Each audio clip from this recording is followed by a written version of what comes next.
C'était inattendu, la mise à la retraite de Julia Lingueté. Monsieur propre, comme certains l'appellent, c'est une personne qui a vraiment incarné l'orthodoxie dans la gestion des finances, dans le contrôle de la gestion des finances dans le pays. Et c'était un coup de tonnerre. Pas beaucoup d'explications, mais il a été mis de côté. Remplacé par monsieur Christophe Bitassimois, qui sera justement le nouveau patron de l'IGF. Pourquoi cela? On va chercher à comprendre. Monsieur Nicolas Kazadi a fait des révélations qui continuent de créer de la polémique. On va y revenir également. La 5OECC continue sa tournée. La déclaration des principes également est diversement commentée, ainsi que ce discours du président du CESAC, Christian Bossembe, sur l'état des lieux des journalistes en République démocratique du Congo depuis l'arrivée de Félix Tshisekedi. Ça crée également une certaine réticence dans le chef des journalistes et professionnels des médias. Mesdames et messieurs, merci beaucoup d'être avec nous. On reçoit M. Patrick Eyalé, qui connaît très bien le domaine de la presse, qui est donc justement aussi journaliste. Il est éditorialiste. Après plusieurs années, plusieurs mois, on va dire. M. Patrick Eyalé, bonjour et merci d'être là encore une fois. Bonjour Dan, c'est toujours un plaisir de me retrouver face à vous. Merci beaucoup, Monsieur Patrick Eyalé. D'abord, l'actualité, la plus grande actualité aujourd'hui, c'est la mise à la retraite de Monsieur Julia Lingueté. Comment vous analysez sa mise à la retraite aujourd'hui? Je ne partage pas l'introduction que vous avez faite en disant que c'était inattendu. Je ne pense pas que c'était inattendu. Monsieur Alinguetti a, je pense, fait 5 ans en tant que chef de service. Et il a, je pense, une trentaine d'années au sein de l'IGF comme agent public. Et j'ai souvenance que plus d'une fois, il a manifesté le besoin de prendre sa retraite. Donc, je ne connais pas les méandres, mais je pense qu'il y avait une volonté aussi de M. Alinguetti de prendre, je dirais, de passer la main. De passer la main. Maintenant, je ne sais pas si ça a été dû à des choses ou des griefs qui lui seraient reprochés. Je ne le sais pas. Mais pour moi, il y a l'homme Julia Linguetti et il y a l'institution IGF. Une institution qui, il faut le dire, était, je dirais, mise sous le tapis pendant longtemps. Plusieurs, je pense, et je crois notamment moi, ne connaissions même pas que l'IGF existait en tant qu'instrument de contrôle. Avant l'arrivée du président Tshisekedi, qui a décidé d'impulser un vent nouveau, qui a décidé de mettre l'IGF au centre du contrôle, qui est d'ailleurs sa fonction lui dévolue par les lois. Avant cela, l'IGF n'existait que de nom. Que de nom. Donc il y a eu un travail, je dirais, remarquable de faire renaître l'IGF de ses centres. Parce qu'il faut le dire, l'IGF était quasiment dans un état végétatif. Il y a eu la volonté du chef de l'État de faire impulser cette institution et il y a eu un homme qui a conduit cette barque pour mettre cette institution au cœur du contrôle des dépenses publiques. Et j'ai bonne foi. Comment expliquer, monsieur, pas sans vous arrêter, excusez-moi, comment vous expliquez qu'une personne qui a été parmi les meilleurs élèves pendant ce régime et qui continue de faire, pour certains, la fierté du chef de l'État aujourd'hui, dans la gestion des affaires publiques, soit mis de côté? On dirait que ça fait quand même réfléchir, Non, je pense, et d'ailleurs j'ai salué le tweet qu'il a fait, remerciant le chef de l'État de la confiance qu'il avait placée en lui. Quand on est nommé, je pense qu'on en reviendra sur le sujet de Nicolas Kazadi, on n'est pas nommé à vie. On n'est pas nommé à vie. C'est le problème, c'est la conception que nous avons, nous, Congolais. On est nommé pour un mandat, on est nommé pour un temps. On peut être appelé à d'autres fonctions. On peut, celui qui décide peut, dans son pouvoir discrétionnaire, décider de vous mettre ailleurs ou décider simplement de vous faire reposer pour impulser un autre souffle. C'est-à-dire, le départ d'une personne à une fonction nominative, j'allais dire, ne peut pas être considéré comme, je dirais, l'oméga. Mais non. Il n'y a qu'au Congo qu'on a cette perception. Ah, Balongo lié. Ah, Mandal était Silaka. Mais bien sûr que Mandal était Silaka. Oui, M. Patrick Yali. Sa mise à la retraite est suivie de cette sortie médiatique de M. Nicolas Kazadi qui a fait beaucoup de révélations comme quoi les fonds de l'État, avant même que les projets ne commencent, sont partagés. Il y a création des structures budgétivores, mauvais entourage du chef de l'État. Est-ce que ce départ peut-il être lié aussi à cette sortie médiatique de M. Alingueté? Je dois avouer que je n'ai pas, c'est même pas une question de dire je dois avouer, il est de notoriété publique que M. Nicolas Kazadi était en croisade contre Alingueté d'un côté et l'IGF de l'autre. Il va de soi que certaines personnes pensent qu'il y a un lien. Oui. Mais moi, sans avoir les éléments pour corroborer cela, je ne pense pas qu'il y ait un lien. La croisade de Nicolas Kazadi, qui n'est pas le seul. Là, je veux maintenant faire le distinguo entre Jules Alingueté et l'institution. M. Nicolas Kazadi n'est pas le seul politicien qui voit d'un mauvais œil l'IGF. Parce que les gens parfois confondent l'inspecteur général en chef et l'IGF. C'est lui qui est à la tête. Mais l'IGF n'est pas constitué que de M. Alingueté. Je peux reprendre cet adage, les gens passent, les institutions restent. Vous verrez que les mêmes, je dirais, anicromies, les mêmes récriminations que l'ont eu certains politiciens, ils l'auront aussi avec M. Christopher. Parce que nos politiciens, nos mandataires, ils ne sont pas habitués à ce qu'ils soient contrôlés, à ce qu'ils soient audités. Si ça ne dépendait que d'eux, ils allaient dire au chef de l'État de mettre dans les placards cette institution. Est-ce que c'est une bonne chose de mettre Alingueté de côté aujourd'hui? Non, mais Alingueté n'est pas appelé à demeurer éternel. Est-ce que c'est une bonne chose ou une mauvaise chose aujourd'hui, M. Patrick Yali?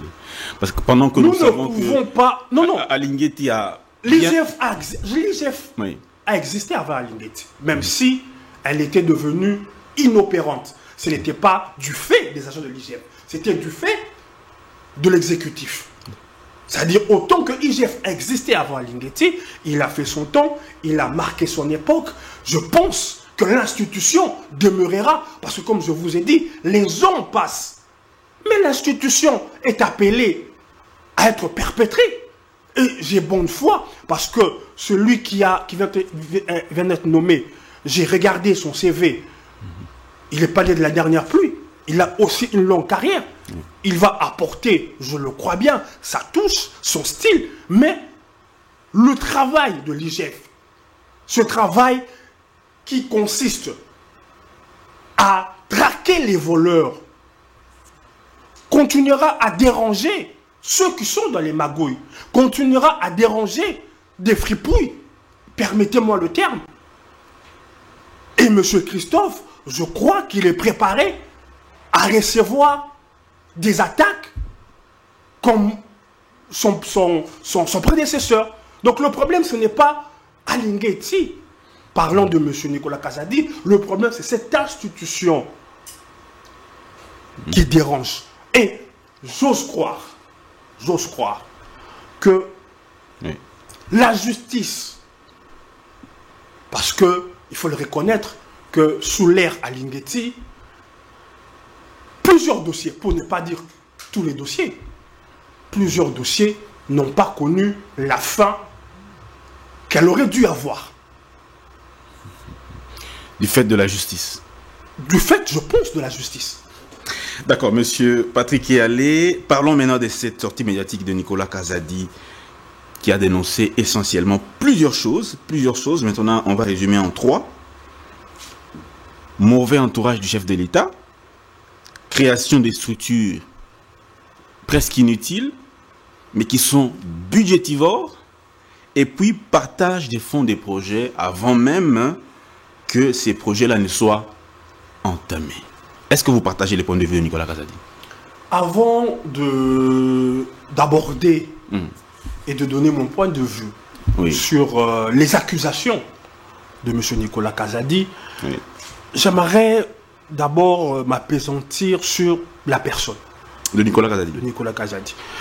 Depuis un certain moment, pas un certain moment d'ailleurs, depuis un bon moment, ça m'intrigue.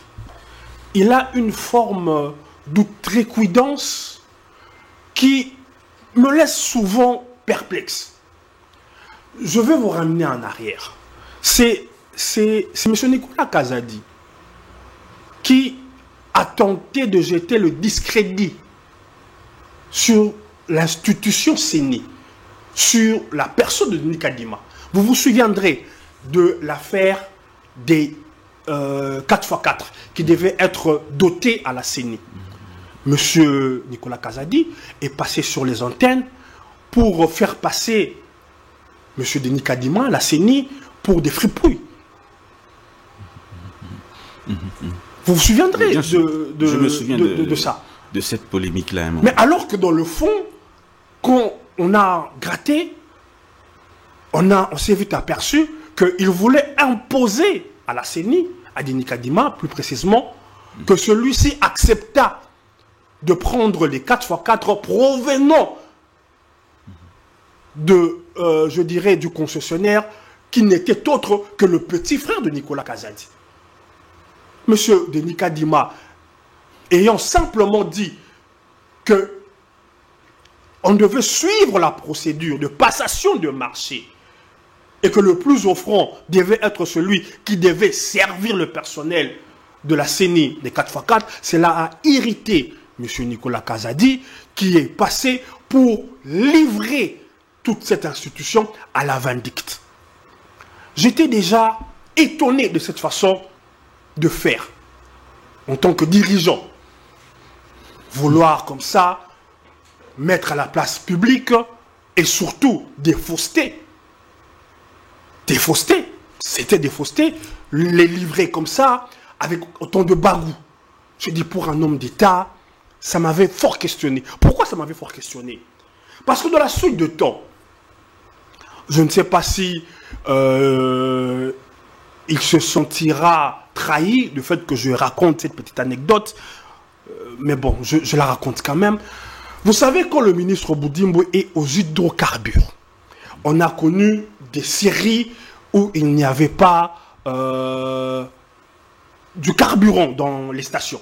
Je crois qu'on a connu 2 à 3 reprises. Et M. Boudimbo était vilipendé dans les médias, dans les réseaux. On le tenait responsable de ces pénuries. À l'époque, je travaillais dans la cellule de communication du ministère. Nous savons de ce qu'il en ressortait. Nous savions les raisons qui ont conduit à ce qu'il y ait pénurie. Et ces raisons étaient liées au ministre des Finances, qui refusait de payer les fournisseurs. Alors qu'il avait reçu instruction. Pourquoi il refusait? Bon, je n'aime pas lancer des accusations gratuites. Mais, apparemment, je dis bien apparemment, le fait est qu'il n'y trouvait pas son compte, il ne se sentait pas pressé pour payer les fournisseurs. Qu'est-ce que vous voulez? Dans l'entretemps, des projets, je dirais, qui n'avaient pas, je dirais, une priorité urgente, ont reçu des paiements en procédure d'urgence. En procédure d'urgence. Donc, vous voyez de quoi je parle? Oui. Et à la suite du temps, on s'apercevra que ces projets qui ont reçu des financements, forage et consorts, n'ont même jamais abouti. Mais dans l'entretemps, celui qui est leur donateur de dépenses, résigné à payer les fournisseurs. Parce que il n'y avait pas de marge pour, je dirais, des rétrocommissions, si je peux appeler ça ainsi. Et pendant ce temps, comme le commun mortel ne sont pas au fait de certains fonctionnements, il rendait responsable le ministre des Hydrocarbures, qui payait les pots cassés. Je me souviens... Vous êtes proche du ministre, vous êtes proche de l'ancien ministre des Hydrocarbures. Est-ce que lui-même, personnellement, s'était plaint du fait que c'est le ministre des Finances Maintenant, voilà qui bloquait les choses? Voilà pourquoi je dis que j'ai toujours été intrigué par M. Nicolas Kazadi. Dans une, je dirais, réunion, le ministre nous a fait part de cela. Il n'avait même pas besoin parce que nous connaissions un peu le fonctionnement. Moi, dans mon élan, dans mon dynamisme, j'ai dit, en tout cas, je vais faire savoir cela. Le ministre m'a tout de suite repris. Il a dit, il est hors de question que ces genres de sujets soient mis à la place publique. Pourquoi? Solidarité gouvernementale. Il y a ces choses, en tant qu'homme d'État, même si cela nuit à votre image, vous portez cela. Vous portez cela. C'est ce jour-là que j'ai compris, il a certainement, comme beaucoup de dirigeants, ses défauts, mais j'ai trouvé une qualité que moi, personnellement, je n'ai pas. J'aurais été à sa place, j'aurais bouillonné. Mais il a dit, nous ne pouvons pas mettre les différents, parce que c'est arrivé à un niveau que ça posait des frictions, parce que le ministre était tout le temps derrière lui pour le solliciter, le presser, le commander même, d'ordonner les paiements pour qu'il n'y ait pas pénurie. Ça s'est passé une fois, il a traîné les pas, il a priorisé d'autres projets, il y a eu pénurie, la ville a été paralysée, c'est eu une troisième fois. Pendant ce temps, c'est le ministre des Hydrocarbures qui était vilipendé dans l'opinion. Mais en fait, en bloquant le paiement, en retardant le paiement, à quoi s'attendait Nicolas Kazadi?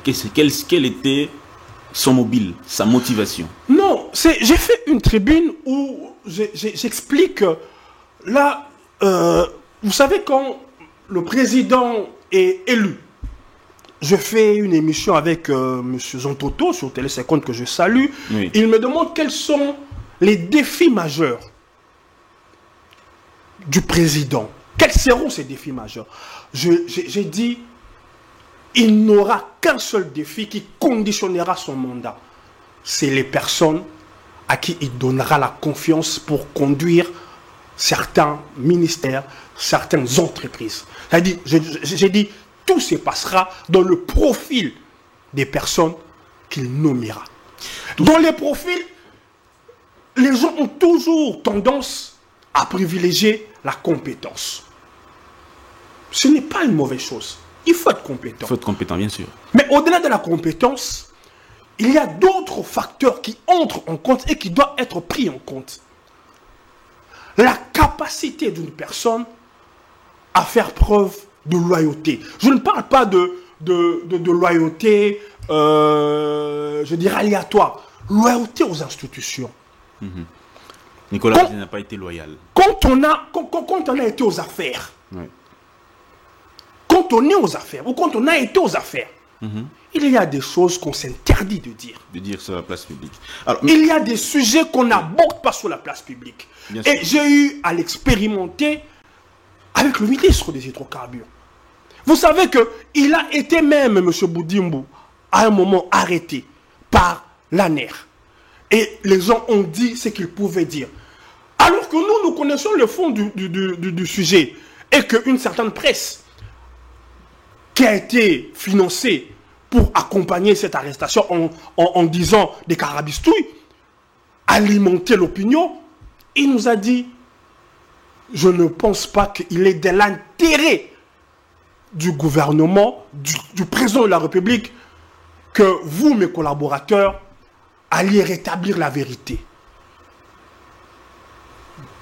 Cette affaire a été, je dirais, disséquée dans tous les sens, alors que la vérité que nous connaissions n'a jamais été abordée. Mais il n'a pas voulu, je dirais, régler ses comptes. Voilà, régler ses comptes. L'attitude que M. Kazadi donne et qui me déçoit, parce que je ne lui nie pas sa compétence. Oui. Je ne lui nie pas sa compétence. Mais c'est cette facilité à vouloir régler des comptes. À qui? Mais aux personnes qu'il estime lui avoir causé tort injustement, entre guillemets. Je dis injustement entre guillemets. Dans son élan à vouloir régler les comptes, il va jusqu'à, je dirais, à marcher sur les pieds de celui qui a fait de lui ministre. Comment? Qu'est-ce qu'il a dit Avant d'arriver à cette séquence, oui. Souvenez-vous de cette séquence où il est sur le plateau de TV5. Oui. Où de façon, je dirais, inappropriée, il dit à la journaliste étrangère que le chef de l'État m'avait écrit, m'avait demandé de ne pas me présenter, je lui ai dit que je... J'ai dit, mais comment il peut aussi, de façon légère, dans un plateau étranger, parler des communications privées qui touchaient à des questions d'injustice, faire étalage de ça, avec une certaine facilité, comme si il parlait du président de la République en des termes d'une familiarité déconcertante. Mais connaissant tout ça, Monsieur Patrick Irlé, je suis tout à fait peut-être d'accord, je serais peut-être d'accord avec vous. Connaissant tout ça, toutes ces bavures dans lesquelles Monsieur Nicolas Kazadi a versé ou verse, comment expliquer que jusqu'à ce jour, Monsieur n'a jamais été, je dirais, jugé? D'abord, je ne sais pas si le qualificatif bavure sied à ce que j'ai dit. Moi, j'ai juste... c'est mon regard de la personne de M. Kazadi. C'est son outrecuidance qui me met mal à l'aise. Je n'ai pas vraiment pénétré les fonds des griefs qui lui sont reprochés. Je n'aime pas me placer en tant que juge médiatique. Je n'aime pas cette posture. Je ne suis pas un juge. Je n'ai pas cette prétention. Moi, je me suis juste placé dans l'aspect, je dirais, comportemental du monsieur. Mais pour répondre à votre question, moi, au-delà de ce que j'ai dit sur le grand défi du président de la République, l'autre défi où je pense qu'il n'a pas réussi, et qui laissera des tâches, je le pense. C'est... je pensais qu'on retrouverait dans le mandat du président de la République les acquis du Sphinx, qui est son père biologique, qui est son mentor, qui est, je dirais, la ligne conductrice. Donc il n'y en a pas de leur parti. Ces acquis-là, il n'y en a pas. Non. L'acquis dont je parle, cet acquis-là, qui pour moi devrait constituer le pilier, le fondement, c'est la rigueur. Voyez-vous quand le Sphinx est nommé Premier ministre, j'ai souvenir de cela. J'ai vu des mandataires, des personnes qui détenaient les biens de l'État, finir les restituer. La peur au ventre. La peur d'être appréhendé, la peur d'être arrêté. Je voulais et j'espérais et je pensais que cette ligne conductrice allait jalonner le mandat du président actuel. Force est de constater que cela a péché, que cela a manqué. À telle enseigne que, voilà, les gens viennent, disent comme ça, racontent les forfaits commis, dont il a probablement participé aussi avec facilité. Vous voulez dire que le chef de l'État n'a pas de rigueur, c'est ça que vous voulez clairement dire? Mais je suis obligé de le dire. Il y a un manque criant de rigueur. On peut beau dire que M. Linghetti a fait ci, a fait ça. Moi, je ne parle pas de Linghetti, je parle de l'IGF. Les enquêtes menées, on veut nous dire, il est établi qu'il y a des détourneurs, qu'il y a des détournements. Mais à chaque fois que quelqu'un pointait du doigt, comment expliquer que il échappe aux sanctions qui devraient peser sur les griefs qui ont été établis contre sa gestion? Mais le chef de l'État lui-même, une fois défendu même Nicolas Kazadi, devant un plateau de télévision. Pour moi, ça constitue une erreur. C'était une erreur. Je n'ai pas froid aux yeux de le dire, c'était une erreur. Surtout que en ce moment-là, le sujet était pendant. Ouais. Le sujet était pendant. Il n'avait pas à se positionner sur une question pendante. Pour moi, c'était une erreur. Le chef n'aurait jamais dû... se prononcer de la sorte. Dans les milieux de la presse, on appelle M. Kazadi intouchable. Est-ce que vous êtes partagé cet avis-là? Monsieur Nicolas Kazadi s'estime être intouchable. Ce n'est pas les gens de la presse qui le pensent. Et ce n'est pas le constat sur le terrain. C'est lui qui le... En fait, il est de la race des narcissiques. Des personnes imbues d'elles-mêmes qui s'estiment être indispensables, qui s'estiment être l'alpha et l'oméga, par qui les choses ont commencé et doivent finir. Ils pensent même que la République, le chef de l'État, nous sont redevables. C'est le fort des gens narcissiques. Ils sont, je dirais, chatouilleux à la critique. Ils n'aiment pas être remis en question. Malheureusement, ce genre de profil, le chef de l'État, on a placé un bon nombre de gens comme ça. Je ne parle pas de la compétence. Je parle du profil d'homme d'État. Il n'y a pas d'homme d'État. Des personnes qui mettent à la place publique des sujets... c'est regrettable. Dernier aspect, s'il vous plaît, monsieur Patrick Kéalé, on parlera de la jouissance. Il a parlé aussi de la jouissance, comme Jean-Marc Abound. Il a parlé du partage des fonds des projets avant même que les projets ne commencent. Vous êtes journaliste, vous êtes au parfum de l'actualité, vous enquêtez également. Est-ce que vous êtes d'accord avec monsieur Nicolas Kazadi quand il dit que les fonds sont partagés avant même que les projets ne commencent? Vous êtes d'accord? Autant il dit vrai, autant il faut nuancer. Pourquoi je suis équidistant? Ouais. Il a été ministre des Finances. Nous sommes en coopération avec les institutions de Bretton Woods. Ces institutions, pour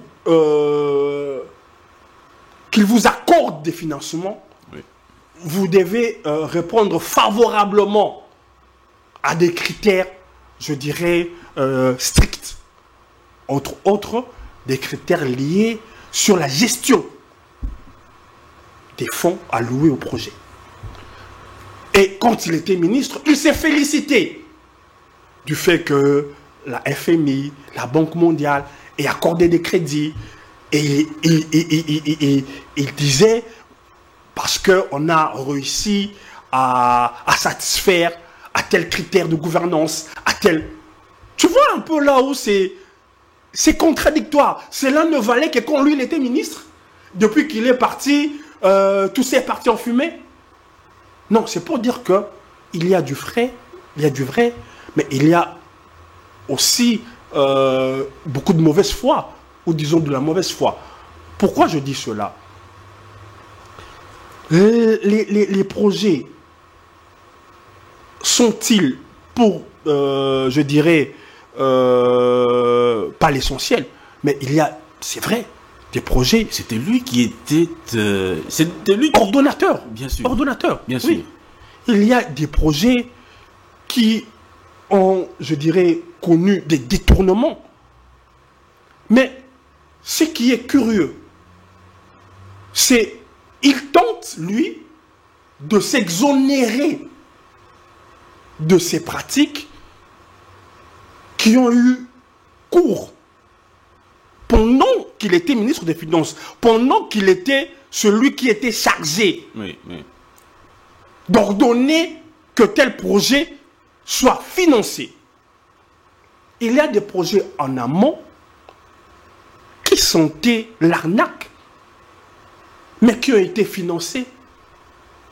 Et on connaît la suite. Comment peut-il aujourd'hui tenter de s'exonérer de cela? La jouissance. Donc, ce péché, ce boulet que la République traîne depuis les années Mobutu, force est de constater qu'il a fait, qu'il a évolué sous Kabila, mais qu'il continue aussi à être perpétré sous le régime de Tshisekedi. Donc c'est comme ça que je dis, il y a de la vérité aussi dans ce qu'il a dit sur les projets qui sont, dont les financements sont détournés. Oui. Mais il ne peut pas et il ne doit pas s'exonérer de cela. Merci bien, M. Patrick Yalé. À vous comprendre bien, M. Nicolas Kazadi devait être jugé et condamné. Parce qu'il ne doit pas s'exonérer de tout ce qui a eu. Être jugé et condamné n'est pas mon propos. Moi, je me contente de constater qu'il fait preuve de mauvaise foi quand il tente de s'exonérer en pointant du doigt un entourage dont il est, je dirais, l'une des pièces maîtresses. Merci beaucoup, M. Patrick Yalé. On ne va pas revenir sur les chefs de l'État dans ce que Nicolas Kazadi a dit. On va évoluer. Parlons de ce discours du président du CESAC, Christian Bossembe, devant le chef de l'État et les journalistes. Son discours a créé aussi de remous, notamment dans les chefs de journalistes. Aucun journaliste arrêté pour ses opinions, aucun journaliste tué, régression des bavures telles qu'on le connaissait dans le passé. Ces propos ont créé la polémique. Beaucoup ont dit Stani Boujakera a été arrêté, Patrick Lokala arrêté, il y a le journaliste de Lubumbashi qui a été tué devant sa rédaction, il y a Yves Bouya dont on a parlé également. Un nombre de journalistes qu'on a cités, on a mis il y a même eu ce rapport de GED 2023 qui peignait le tableau sombre de la presse sous le président Tshisekedi, montra une régression de quelques rangs au niveau mondial. Votre réaction? J'ai aimé les exemples que vous avez cités. Oui. C'est les mêmes exemples que j'ai repris quand j'ai fait ma tribune sur ce sujet. Je pense que le président du CESAC, M. Bossembe, a été un peu, je dirais, angélique dans le tableau qu'il a peint. C'est-à-dire il a vu les choses un peu trop beau. Mais il n'avait pas forcément tort. Il a peint un tableau certes idyllique, mais son constat... Il a exagéré, c'est ça? Un peu dans son constat, dans sa présentation. Je vous laisse le choix des mots, laissez-moi le choix des miens. Non. C'est une question. Pourquoi je dis cela? Dans les exemples que vous avez cités, pour moi, seul le cas de Boujakera implique la responsabilité de l'État. Parce que M. Boujakera a été arrêté suite à une plainte de l'État pour une affaire liée à l'exercice de son métier de journaliste. Seulement. Vous percevez la nuance. Il y a d'abord la responsabilité, la volonté de l'État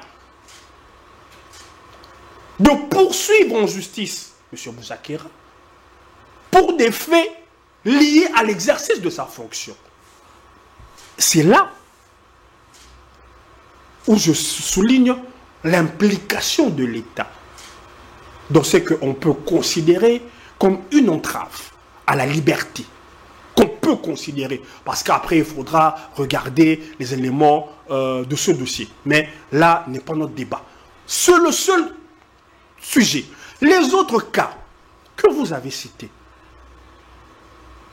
si pas tous, la plupart, c'est des tierces, en l'occurrence des journalistes qui plus est, portent plainte contre un autre journaliste pour diffamation, pour imputation dommageable. C'est-à-dire, c'est un citoyen, usant de ses droits, décide de porter plainte contre un autre citoyen qui lui a causé du tort.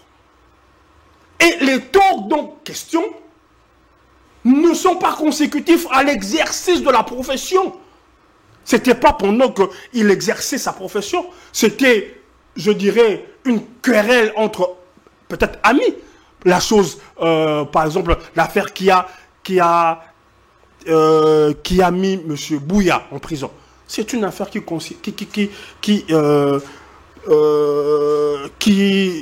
était liée entre deux amis. Monsieur Mutombo a estimé que M. Bouya a tenu des propos diffamatoires. Il a décidé d'ester en justice. Pareil pour M. Lokala avec M. Lusakweno. Donc l'État n'est pas engagé dans cela. L'État n'est pas plaignant. Parce que, regardez, donc moi je peux, ici, sur ce plateau, par exemple, dire, dans le début, si vous décidez de porter plainte, en quoi la responsabilité de l'État serait engagée? Si je me retrouve en prison de suite de votre plainte pour mes propos diffamatoires, en quoi l'État serait-il engagé? Mais il y a cette critique de ses confrères, des journalistes qui ont sévèrement attaqué Bossembe, toute la toile qui était enflammée le soir de ce discours-là. Parce que je pense que M. Bossembe n'a pas fait preuve de nuance dans ses propos. Il n'a pas, je dirais, précisé les termes. Il aurait dû préciser que faisons suite à l'exercice de leurs fonctions, peu de journalistes ont été mis en prison. Mais il y a ce rapport de GED également qui vient quelque peu, on va dire, être en contradiction avec le discours du président du CESAC. D'autres ont appelé ça fake news. Est-ce que vous irez jusqu'à dire cela? Dans les exemples que vous avez cités, les exemples connus, je vous ai dit ce qu'il en était.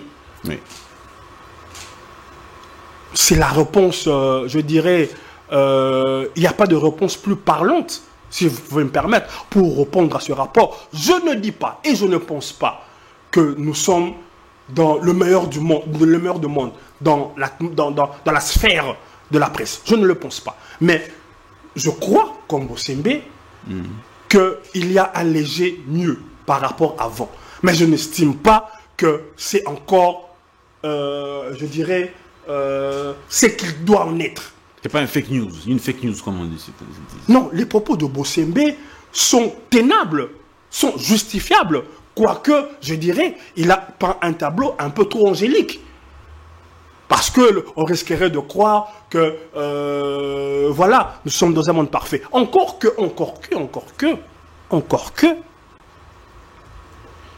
il y a à boire et à manger. Parce que dans l'opinion, les gens estiment Et ce n'est pas d'aujourd'hui. Ceux qui me connaissent savent que je tiens cette position depuis fort longtemps.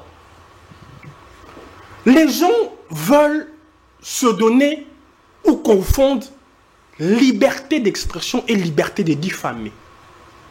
Ah, comment cela, M. Patikali? Dans le cadre de jouir d'une liberté d'expression, les gens pensent, et souvent nous journalistes, qu'il nous est tout permis de tout dire. Parfois, en invoquant fallacieusement ma source a dit, une source m'a dit. Imaginez-vous, faisons référence à une source. Je publie quelque chose du genre, une source m'aurait appris que le chef de l'État s'apprête à fuir le pays. Vous imaginez les conséquences en termes de sécurité que cela peut produire. Nous avons aujourd'hui comme ça des personnes qui, au nom d'une certaine source que la profession reconnaît, qui est d'ailleurs inviolable, se permettent de distiller des intox, des informations manipulées, parfois même dictées par l'ennemi. C'est cela le problème que nous rencontrons aujourd'hui. Alors, monsieur... Sous la casquette de journaliste, oui, on peut se servir de moi comme déstabilisateur, comme propagandiste d'un agenda de l'ennemi. Tout à fait. Propagandiste, parlons de la propagande de l'agenda de l'ennemi. Monsieur Christian Lusakono s'était plaint du fait que la RTNC ait publié un communiqué conjoint AFC, gouvernement, représentant du gouvernement de la République démocratique du Congo, pendant qu'il y a un autre communiqué du CESAC interdisant aux journalistes de parler de l'AFC M23. Monsieur Lusakono s'était posé la question si le CESAC avait déjà levé la mesure pour permettre à la RTNC de faire ce communiqué ou non. Soit la RTNC était en train de violer cette disposition. Encore là, il y a un problème de, je dirais, de nuance.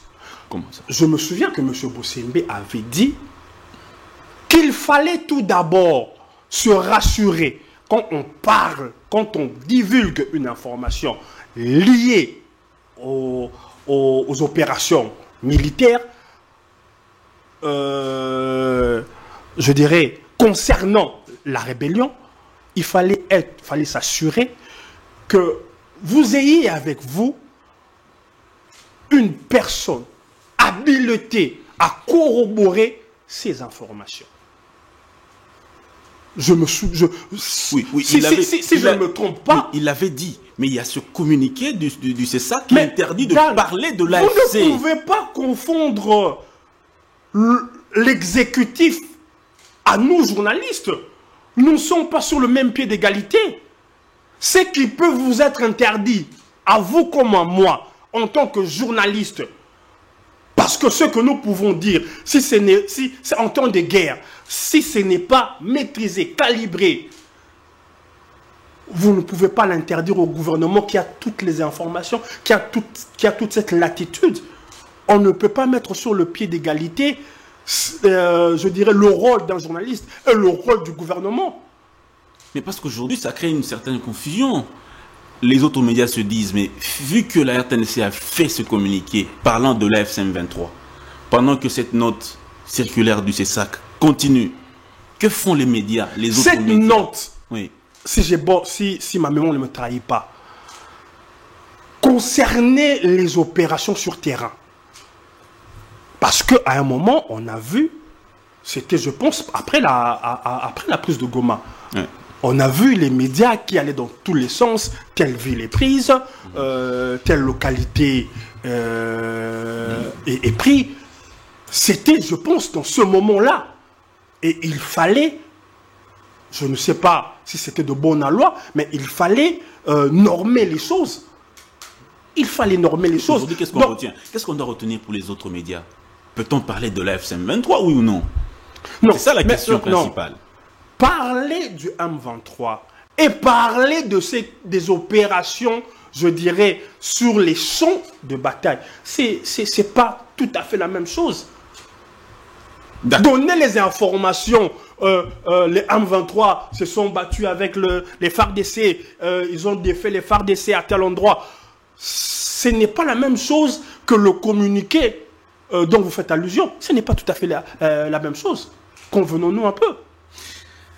D'accord. Monsieur Patrick Yalé, on va peut-être atterrir là, sous cette demande de monsieur Martin Fayulu, la démission du président Tshisekedi, parce qu'il estime que celui-ci n'est pas en mesure de gouverner la chose publique. Depuis qu'il est là, il a peint un tableau sombre, armée étrangère, plusieurs groupes armés, pays occupés, pays en voie de balkanisation, corruption, tout ça.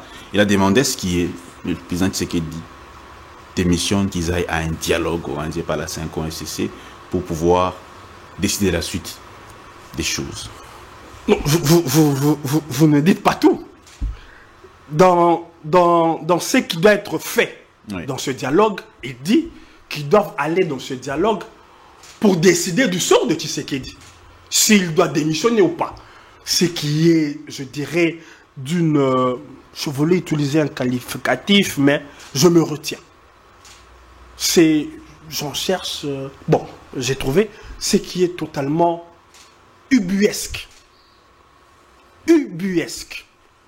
D'une part, vous êtes des défenseurs patentés, acharnés du respect de la Constitution, et d'autre part, quand ça vous arrange, vous proposez que l'on change la Constitution pour passer au fédéralisme. Je parle des gens d'ensemble. Vous proposez de créer une transition où vous démettez le président de la République. Au pied de quel article de la Constitution? Et là où il a poussé le Rubicon encore plus loin, il fait référence à ce qui se passait en 2016. Et il dit, il y a eu dialogue et Kabila a accepté, nanani, patati. Mais en 2016, le mandat de Kabila prenait fin. Il y avait un problème, un vide juridique qu'on ne savait pas bien interpréter.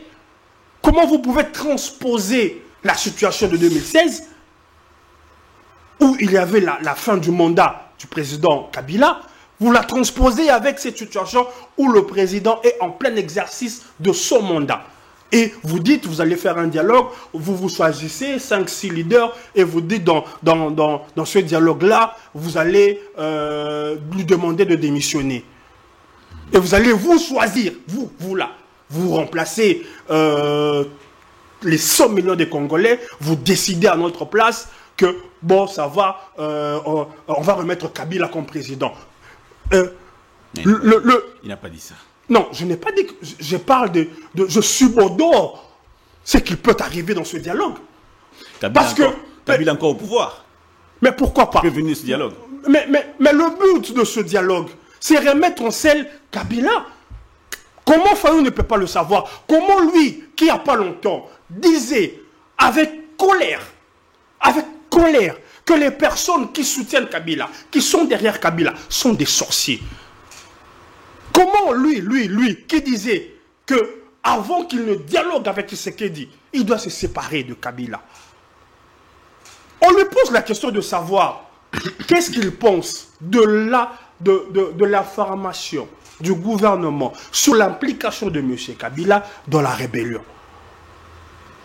Il botte en touche. Comme si c'était une question subsidiaire. Comme s'il n'en valait pas de... Lui appelle à un dialogue avec tout le monde, avec Nanga y compris. Avec Tshisekedi, tout le monde autour de la table. C'est ce qu'il veut. Et ce dialogue va déterminer la suite de la gestion du pays. Sur quel pied de la Constitution il est demandé d'appeler à un dialogue quand un ancien président de la République est soupçonné, je ne vais pas affirmer, est soupçonné d'être en intelligence avec un pays étranger qui agresse le nôtre en créant une rébellion. Comment ce dialogue résout ça? Qu'il nous explique un peu. À part le fait qu'il a dit que, à part la proposition phare que le président doit démissionner. Donc, vous démettez le président, vous associez à ce dialogue ceux qui ont pris les armes pour renverser un pouvoir qui a été élu. Après, la suite? La suite sera connue justement après ce dialogue. Il y aura des résolutions certainement. Des résolutions qui vont supplanter la Constitution. La question est celle de savoir si la démission n'est pas une démarche constitutionnelle. Mais si démission il y a, Ouais. c'est de la volonté du chef de l'État qui peut estimer que je me retire. Et généralement, c'est quand il y a crise institutionnelle. Un peu pour faire un parallélisme, un peu la situation que vient de connaître la France, où le président n'a plus de majorité, il est obligé de composer avec l'opposition. S'il y a un blocage des institutions, le chef de l'État peut être appelé à démissionner pour ouvrir une page à de nouvelles élections. Mais le chef de l'État ne démissionne pas pour que 4 ou 5 personnes assises autour d'une table décident de la suite. C'est le chef de l'État qui démissionne. Oui. La Constitution a prévu les mécanismes qui doivent s'en suivre. Il est remplacé par le président du Sénat. Il y a, on convoque l'élection, je crois, 90 jours après. Tout est prévu. Nulle part on parle d'un dialogue. Nulle part on parle d'un dialogue. Encore que, il n'y a pas de crise institutionnelle, il n'y a pas de crise politique, il y a une crise sécuritaire dont les acteurs sont connus. D'autres sont en voie d'être démasqués, s'ils ne l'ont pas encore été. Monsieur Patrick Yalé, merci beaucoup. Qu'est-ce que vous conseillerez pour finir au chef de l'État devant tout ce qu'il y a comme initiative, 5O SCC, Union africaine, SADC et AC? Qu'est-ce que vous conseillerez au chef de l'État dans le contexte actuel? Le partenariat que s'apprête à signer la République avec les États-Unis, je conseillerais au président de mettre, je dirais, beaucoup de rigueur et beaucoup de sérieux. Parce que si nous ratons ce virage, quand je dis nous, je parle de la République, je parle du Congo. Si le Congo rate ce virage, c'en est fini pour le Congo tel que nous le connaissons. Comment ça? La balkanisation. Qu'est-ce qui va devenir? Parce qu'on n'a pas eu assez de temps. Le projet de fédéralisme, c'est un projet qui, je dirais, est là pour alimenter, pour arroser le plan de balkanisation. Vous avez vu dernièrement, pas dernièrement, c'est hier, M. Kagame s'est rendu en France. La France est parmi les pays tenants de la balkanisation, de morceler le Congo. M. Macron est à ce jour un allié de Kagame. Donc, nous avons peut-être remporté des batailles diplomatiques. Mais, Monsieur le Président, nous n'avons rien gagné encore. Nous n'avons rien gagné encore. Mettez beaucoup de rigueur dans l'aboutissement de ce partenariat. Ouvrez l'œil et le bon. Parce que, comme le disait une chanson, je ne sais plus qui en était l'auteur, Bandoki Basile l'a noté. Le souhait de ces Bandoki-là qui ont mis de l'argent, qui ont cherché des lobbies pour que ce partenariat n'aboutisse pas, que le chef de l'État ne pense pas qu'ils sont arrivés à la fin de leur manigance. Monsieur Patrick Yalé, éditorialiste, merci beaucoup d'avoir été des nôtres. Je pense que très bientôt, on va également vous recevoir sur ce plateau. Comme c'est toujours le cas, c'était avec un immense plaisir. Au revoir, portez-vous bien, l'émission est complètement finie.